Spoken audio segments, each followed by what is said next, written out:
Здравейте, мили деца! В този урок ще затвърдите знанията си за съобщителните и въпросителните изречения и ще се научите да ги разпознавате. Вие вече знаете, че съобщителни изречения използваме, когато съобщаваме нещо, а въпросителни използваме, когато питаме за нещо.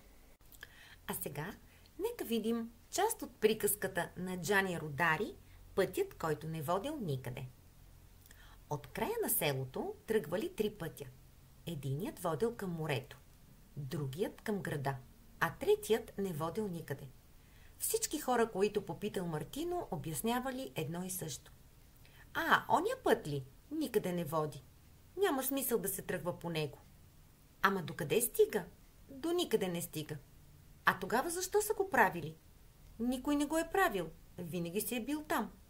Ама никой ли не е ходил да погледне на къде се отива по него? Казва ти се, няма нищо за гледане. Да, ама щом никога не сте били, откъде знаете това? Видяхте ли отцветените изречения? Да, това са въпросителни изречения. Със сигурност се досетихте и защо подчертавам тези думички. Да, това са някои от думичките, с които образуваме въпросителните изречения. Разбрали, малки мой приятелю?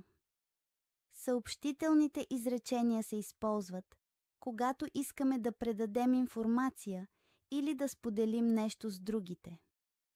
Въпросителните изречения се използват, когато искаме да зададем въпрос и да научим повече за нещо. За да направим изречение въпросително, използваме въпросителни думи като как, кога, къде, защо, кой, какво, колко. Използваме и частичката ли. Ето, разгледайте и примера.